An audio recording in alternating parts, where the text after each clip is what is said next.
You're listening to the Play Therapy Podcast with Dr. Brenna Hicks, your source for centered and focused play therapy coaching.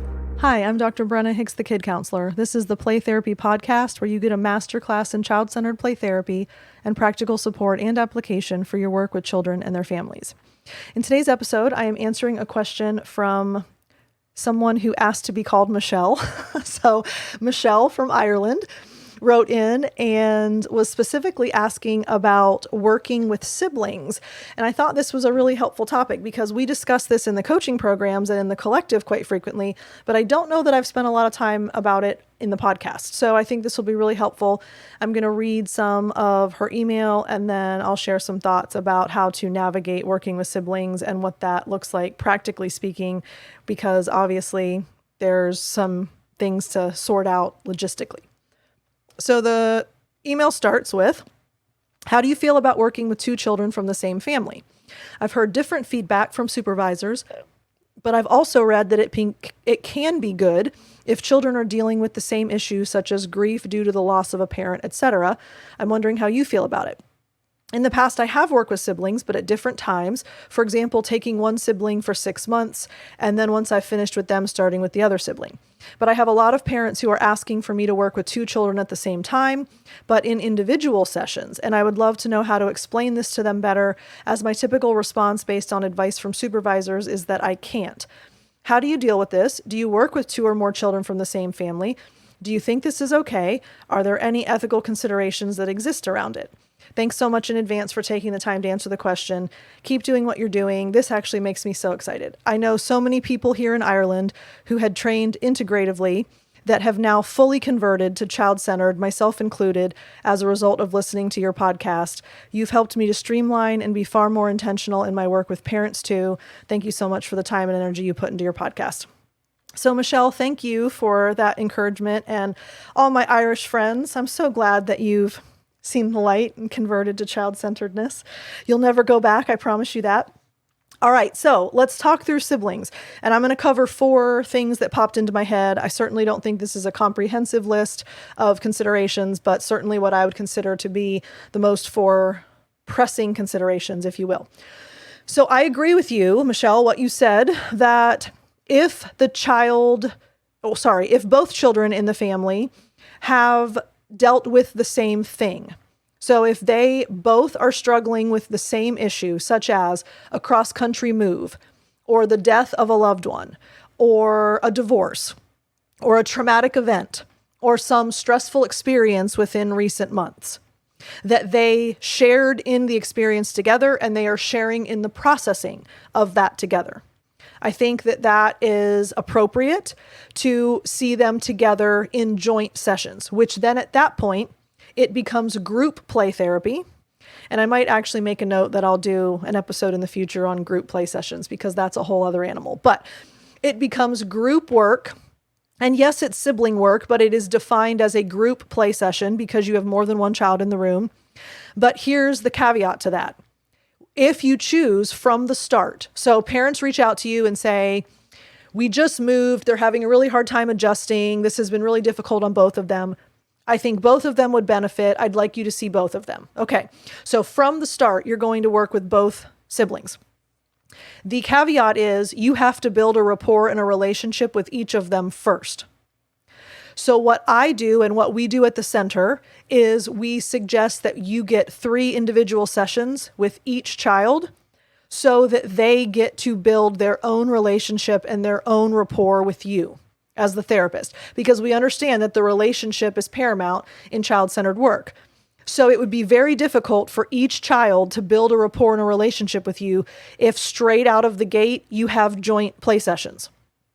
Because the dominant one is going to engage with you more, the less dominant one is going to engage less, and neither one of them get to have that one-on-one time where they're actually building that trust, and that bond is harder to form if there's someone else in the room. So we typically say to parents, yes, absolutely, we will work with both of your children at the same time, but we need individual sessions first so that we can work on that initiation and warm up. So that would be my suggestion if you're going to start from the beginning, seeing both children. All right, if you start with one, and in your case, Michelle, you said, I have worked with siblings, but at different times. So I saw one for 6 months and then finished and then started with the other one. So if that's the case, so if you start with one, and what will often happen is they come in with one child as the pressing concern, right? So there's usually the quote problem child of the family. So they prioritize the one that quote needs the most help. And I'm air quoting both of that because all that's baloney and we all know it. But so they have the one that they say, okay, I'm prioritizing this child. Well, what happens is over the course of work and weeks and the therapeutic process, they see what takes place. They see the transformation. They see the change. They see the growth. They see the healing. And then they're like, oh my gosh, well, now the other kid needs it. Because remember, legal scales of justice metaphor, right? So as one child changes, it recalibrates the whole relational dynamic in the family. And so the quote bad kid is no longer the bad kid. So then any issues that the other children were having, which were always overshadowed by the quote bad kid, they're even more obvious than ever. And so it's like, man, it used to be that one. Well, now it's this one. This one needs therapy too. So you will often find that even if they don't intend to have you work with both kids from the beginning, halfway through the process with one, they say, oh my gosh, now I need to get so-and-so in. All right. So if that is the case, our policy is that when the parent raises that as a question, hey, can you start seeing my other child too? Our standard response is, I wonder if you've asked my current client about that yet. I wonder if you've had any conversations with my current client about that. Sometimes they say yes, sometimes they say no. And in either scenario, I always follow up with, okay, well, since I have the therapeutic allegiance with my client and I want to preserve that, I would never want there to be a perception of betrayal. I would never want there to be a breach of trust.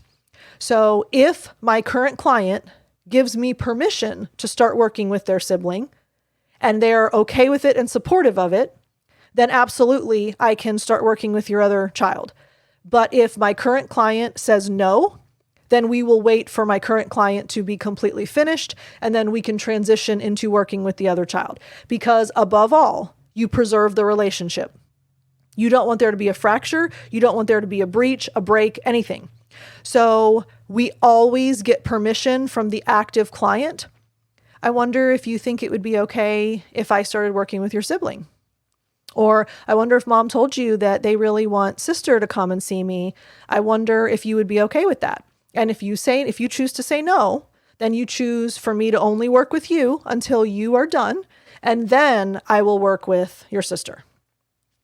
And the child will tell you. And I've only ever had a couple kids say no, but when they say no, I honor that. And then I go back to mom or dad and I say, the child chose not to, so we're going to wait. And parents are okay with that because they understand the importance of the relationship and the trust that has been formed with the child that I started with first. So that is how we address if we're going to work with both siblings, but we've already started with one. And here's kind of a little sidebar that I think is another consideration. When a parent comes to you and says, I want you to work with both of my kids or all three of my kids, or in one case, she had 5 children and she wanted me to work with 4 of them. And when you have a mom or a dad or whomever, caregiver, that feels that all of their children are struggling in some capacity, it's usually a really, really helpful fit to say, I think CPRT would be the best solution for you. And then you advocate for why. And then you talk about how it will change the way that the parent interacts with all of the children. All of the children will get the benefit of the parenting skills, the child-centered principles, the change in the relationships between the parents and the kids.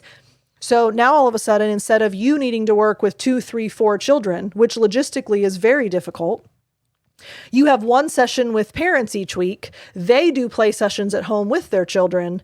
And that takes care of the whole family system rather than just one child at a time. So I always at least approach the idea of CPRT if a parent says, yeah, I'm going to have you work with, all my kids. Well, I think it would actually be more effective if you worked with your children. Let me explain why. So that would be a conversation that would be warranted in that case. And then finally, Michelle, I wanted to share some logistical thoughts with you, and actually for everyone, because this is a pretty common thing, right? Many of us are asked to work with multiple children from the same family. So then logistically speaking and practically speaking, what do we do with that? Because that can be tricky, right? What if we only have one space available? And then, what does that look like for the schedule, et cetera, et cetera. So here are your options. You can do a 30-30 split, meaning you're not going to do group sessions. Sorry, I should clarify that. This would be if you're going to work with both children, not in group play. So you're going to do individual sessions each week with more than one child. So you can do a 30-30 split. So you only book 1 hour. They're only paying you for 1 hour. And you give 30 to one child and 30 to the other. So they get a truncated session. So it goes from 50 to 30. But 30-minute sessions are still effective. And then you actually get to see each child individually within the span of 1 hour. That's one option. Second option is if they are willing and able to pay for 2 spots each week, then you do back-to-back sessions. So they come on Mondays at 2 and at 3. You take one back at 2, you take the next one back at 3, and they switch off. That would give them the full 50-minute therapeutic hour, and then it doesn't force the family to come more than once a week. So they get back-to-back sessions. And then the third option is alternating weeks at the same time once the relationship is established. So once you've seen each of them individually for 3 weeks straight, you can move to an every other week schedule where they get an hour each week, but it would be brother on the first week of the month, sister on the second week of the month, brother on the third week of the month, sister on the fourth week of the month. But it's still Tuesdays at 5. So their spot remains the same. They just alternate. And then keep in mind, we're looking at a 30 to 40 week average for number of sessions. So if they're coming every other week, that's pushing it out to more than a year, because we're looking at probably 60 at least sessions, right, in total. But each kid would be getting the 30, but it's going to take 60 weeks to get there. So parents need to understand it doesn't delay the process, and they don't go through everything they need to go through slower. It's just on a calendar, it takes longer. It doesn't mean it's going to take them 50 weeks instead of 30 if it's every other week. It just means it's going to take twice as long to get through the full course of 30 weeks for each child. All right. So Michelle, thank you so much for the question. And I hope that was helpful for all of you. And if you are wanting to kind of dive into questions like these and have these types of discussions, the collective might be a really helpful place. We have these kinds of dialogues a lot, not only in the live calls, but also in the chats. So if you wanted to check out the collective, you can go to ccptcollective.com and you can find out more about our online community, which is so much fun. Oh my gosh. All right, Michelle, thanks again. I appreciate it. To all my Irish friends, it's nice to have you on the other side of the pond listening. And I'm really grateful for each and every one of you. Thanks so much. Talk again soon. Love y'all. Bye. Thank you for listening to the Play Therapy Podcast with Dr. Brenna Hicks. For more episodes and resources, please go to www.playtherapypodcast.com.